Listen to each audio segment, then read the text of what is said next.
Welcome to the Fintech Combine. I'm Kris Kovacs, your host. I am the president and CEO of Constellation Digital Partners, and this is the series where we talk with and sometimes about community financial institutions, about their adoption of digital services and their selection of fintech partners. And we mix it with just a little bit of tough love. On this episode, we're speaking with Jennifer Oliver, the CEO of SCE Federal Credit Union in Irvindale, California. We're speaking with Jennifer about how she establishes her digital vision, coaches her staff on it, and ultimately uses it to deliver great services to her members. So if you're ready, let's suit up and take it to the field.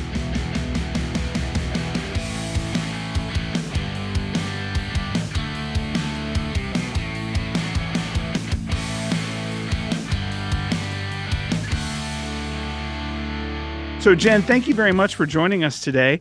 Why don't you start by telling us a little bit about yourself and your journey through the credit union industry on your way to leading up to your role as the CEO? Well, Kris, I'd like to say, much like many of my peers, I'm a lifelong credit unioner, dedicated to preserving the credit union charter. Leading to my current role, I'll talk in terms of some of my more prideful accomplishments. I was part of a founding member of the SCCUA, the Southern California Credit Union Alliance. I've been on the representing credit unions on the California Credit Union League board. And one of my most prideful accomplishments was part of the conservatorship management team of Municipal Credit Union, actually the largest conservatorship in the nation. And we were able to successfully give back that credit union to its members. So I have had a lot of experience in various credit union situations over the last several decades. And today I'm currently the CEO of SCE. It's a $1 billion credit union located in Southern California and Southern Nevada. Excellent. You certainly have had quite a journey, and it was quite an accomplishment, your work with Municipal, that we should all recognize you and the team who did that. That was great work. Jen, you and I have known each other for about a year now, and I've gotten to know you over that time. And I think you have one of the best visions for what digital should be in a credit union. Can you share your vision for what is digital mean to SCE in the future? Well, for SCE or for any credit union, really, I don't think it's any longer, digital is no longer a strategy. Excellent digital services are table stakes in serving our members' needs and an absolute requirement. Digital services themselves, they should be frictionless, intuitive, and robust, really relevant to our members' needs. And really, there really should be a true digital storefront representing whatever our stakeholders' needs, whether they're our employees, our community, or our members. So that's kind of the general vision on digital services. But really, as it kind of came down to our conversations on how we were getting there, really is the process of getting there. I really wanted to create a nimble, agile organization that is not dependent on any one of their elements. And so that way we can leverage the superpowers of all of our partners in a way that we were able to actually move a little faster than relying on maybe one partner to try to move them to get us to where we wanted to be. So a lot of it really kind of stemmed around this idea of being agile and flexible as possible in this really fast moving environment. How does that vision for being agile and flexible extend to your back office? Well, we've actually taken it to a high degree of the entire organization. Even the way we deploy our projects now is more in that agile environment. We took a little bit from computer programming, project management, and changed the framework a little bit to fit our organization. But it means that we're constantly building and evolving. We like to say that we are, we're flying the plane while we're building it. Mm-hmm. And that's kind of a new frame of reference that gave us a little freedom. Organizationally, the credit union was kind of focused on getting it perfect before implementation. We still obviously have a lot of, we have a lot of important duties here, and we have to to ensure our members' private information, of course, is kept at the highest top security. I'm not talking about that in Element, but I'm talking about the way that we can implement things faster for our members and learn from them in a constant iteration. Is there any particular research that you looked at to help inform your vision? No, not any particular research. I like to think I take a little bit from everywhere I go. I've tried to participate and immerse myself in as many opportunities for, peer education and for example, with yourself, we started doing once a month. We do a digital jam session, and we don't really have an agenda. We just talk about what's really hot on our minds right now, and sometimes it leads to real, tangible, tacticals items, and sometimes it's strategic in nature. And so that's kind of how I've been leveraging partnerships to learn as much as possible. And that just keeps it fresh and keeps it moving forward. I'll share a little bit behind the scenes. That monthly digital jam session was actually part of the influence for starting this video series, right? Oh, really? Because it really was, because we get as much out of it as you do, right? Yeah. And it really was for me in particular, a great opportunity to sit down and see how you're using the digital services that are out there and available, and what your perspective is on how you're using those to serve your members, right? I know you've been the CEO for how long at your credit union? Just about a little bit over 18 months now. 18 months. So 18 months is long enough in the saddle, right? Where you know where the burrs are, right? You know what you're trying to do. How do you prioritize the changes you want to make to achieve your vision? Well, it's about the member first, right? But there really has to be all three elements. It has to be about the member, what's good for the organization, and then what's good for our team members as well. So we look at all three of those things when we try to prioritize. But quite frankly, we created a intentional focus on a digital first mindset. That was necessary for our organization to say, we're going to start looking through everything through a lens of digital. Now, I know that's a big old can of worms, and it's a very vast in definition. But what it did is it said, let's look at our operations. Let's look at the way we're serving our member. Let's look at the way that our member is communicating back with us and say, is there something that we can leverage that uses digital first?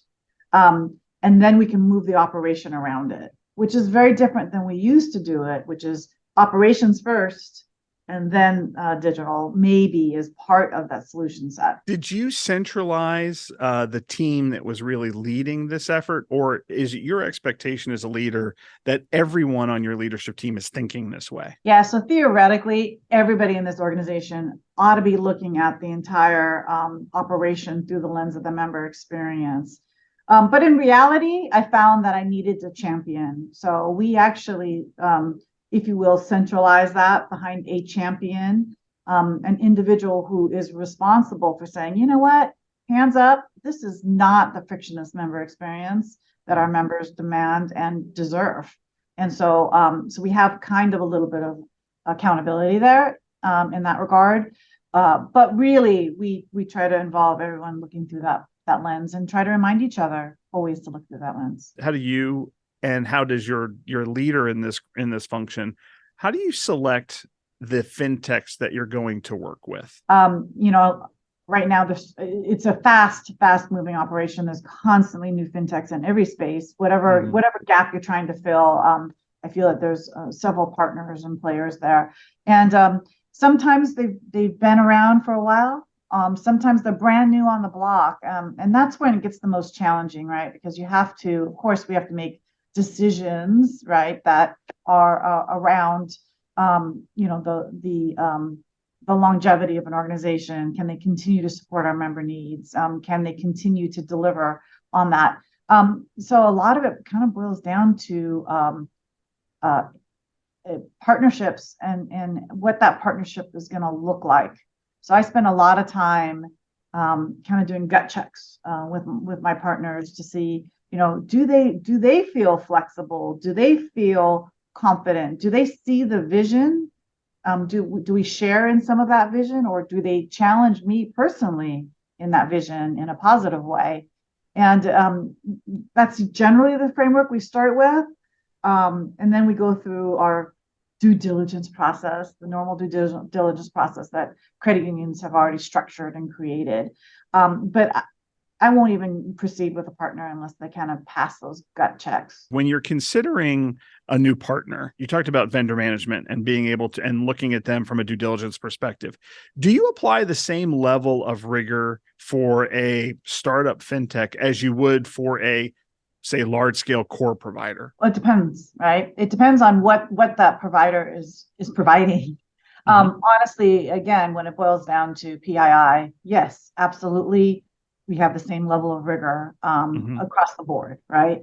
But when it comes to creating solutions that perhaps, for example, maybe a co-piloting solution that our employees might be using to help serve a member better, then I don't have the same level of rigor because I have a filter there, right? And so it really depends on what kind of services or what kind of gaps we're trying to fill. We're going to look at different ways because, quite frankly, a startup is a startup by nature. They don't have all that history behind them, and so part of it is in the evaluation. Does it make sense? Does it sound good? Do they have financial support that they need to provide the services that they're promising? And what happens, by the way, if they don't meet the needs or aren't able to really fulfill the promises that they've made? Am I worse off than I was? Or did they help me be better while they were providing the services? And if they are, then I feel like I can evolve through that and be a little bit more creative in that fulfillment. How do you coach your team on adopting this kind of vision and methodology? We coach through iteration. We coach the conversation. In our own teams, we have unstructured strategy chats around these types of things. And so, I don't consider it a one and done. It's a constant iteration. And it's quite frankly, by example. We all learn through experiences, right? And sometimes one of our partners may have an experience that didn't lead to the best possible outcome. And so we talk about how could we improve that, and we share that with vulnerability. And so that's part of the process as well. One of the things that we hope to do through this series is actually speak to that next generation of digital leaders in our industry, right? What would you tell them to focus on as they're moving through the organization to put them in a position to best utilize digital to serve credit union members? It depends. Are they in the digital space or are they in the credit union space being digital, right?